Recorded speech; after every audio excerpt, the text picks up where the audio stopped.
আসসালামু আলাইকুম। Electronics total সলিউশনসের পক্ষ থেকে সবাইকে জানাই আন্তরিক শুভেচ্ছা ও অভিনন্দন। সম্মানিত ভিউয়ার, দেখতে পাচ্ছেন আমার সামনে দুইজন তরুণ টেকনিশিয়ান।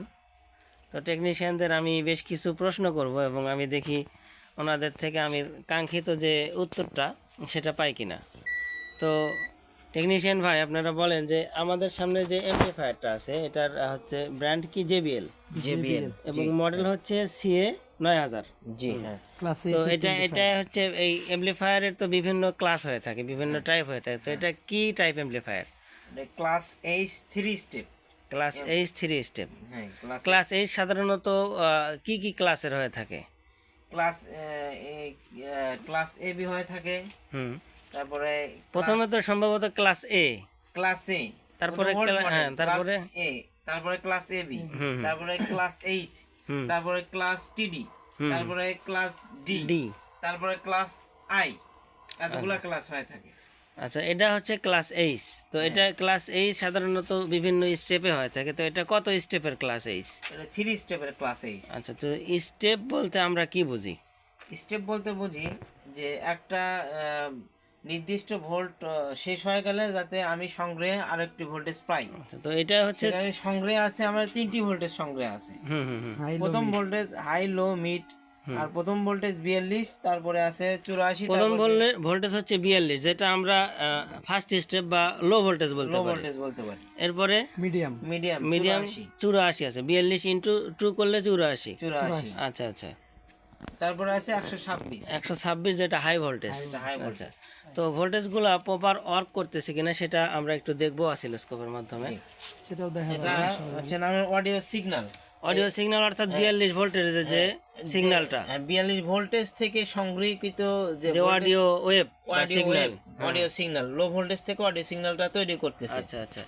আমি ভলিউম আপ করলাম, যখন 42টা ক্রস করলো, 42টা শেষ হয়ে গেল, তখন সংগ্রহে আরেকটু ভোল্টেজ প্রয়োজন। সেটা তখন 84 লাইনটা খুলে গেল, আস্তে করে 84 লাইনটা খুলে গেল। আচ্ছা আচ্ছা আচ্ছা, এটা যখন শেষ হয়ে যাবে তখন আমার 84 ভোল্টেজ শেষ হয়ে গেলে তখন 126কে আবার ধাপিত করবে। আচ্ছা, এই 126-এর রাস্তাটা খুলে গেল। এই হচ্ছে স্টেপার, স্টেপারের ওয়ার্কিং সিস্টেম। আচ্ছা, তো এমপ্লিফায়ারটি আমাদের কাছে আসছে আমাদের পাশের থানা থেকে, রায়গঞ্জ থেকে সম্ভবত। তো এটা সমস্যা কি? এটার সমস্যা ছিল হচ্ছেন অল্প একটু প্রেশার দিলেই লিমিটার বাতিটা জ্বলে যেত এবং সাউন্ডের প্রেশারটা কমে যেত।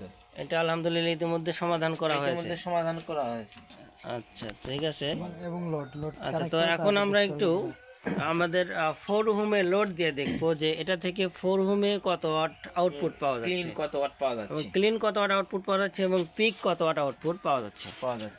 আচ্ছা, ঠিক আছে। সেজন্য আমাদের যে প্যানেল মিটারের কানেকশনগুলো করা দরকার স্পিকার লাইনের সাথে, সেগুলো করে নিচ্ছি। তো বন্ধুরা, ইতিমধ্যে আমরা সংযোগ করে ফেলেছি। আস্তে আস্তে ভলিউম আপ করা হচ্ছে এবং অড মিটার এবং অসিলোস্কোপের দিকে দেখেন, এখনও পর্যন্ত সাউন্ড ক্লিন আছে। 1678 ওয়াট, 77 ওয়াট। এই যে সাউন্ডের মধ্যে ব্রেক চলে আসছে। 1600 পর্যন্ত ক্লিন এবং 3 স্টেপে কাজ করতেছে। আর যদি পিক ওয়াটটা আপনাদেরকে দেখাই, দেখতে পাচ্ছেন 2750 ওয়াট। আমাদের এখানে অ্যানালগ মিটার 3000 ওয়াটের লাগানো উচিত।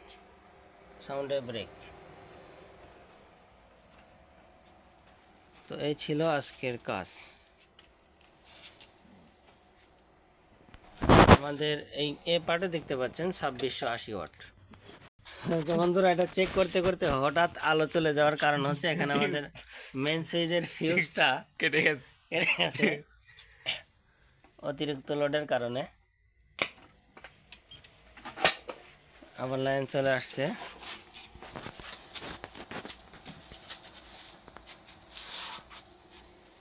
দেখি এবার কি হয়।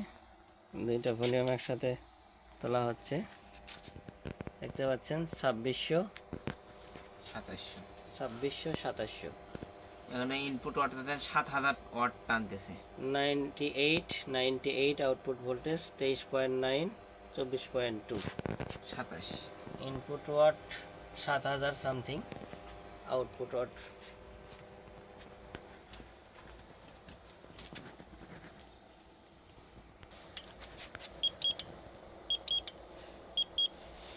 এখন শীতের দিন 25 22 ওটা একটু বেশি লোড আছিল যে আর ওটা একটু বেশি লোড দেওয়া হয়েছে, প্রথমে থেকে লোড টেস্ট করা হচ্ছে ওটাতে, এই জন্য।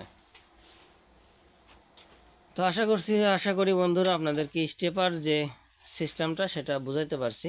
ক্লাস টিডি সম্পর্কে জানা। আর ক্লাস টিডি, ক্লাস আই, ক্লাস ডি সম্পর্কে বিস্তারিত যদি কারোর জানার থাকে অবশ্যই কমেন্ট বক্সে জানাবেন। আসসালামু আলাইকুম।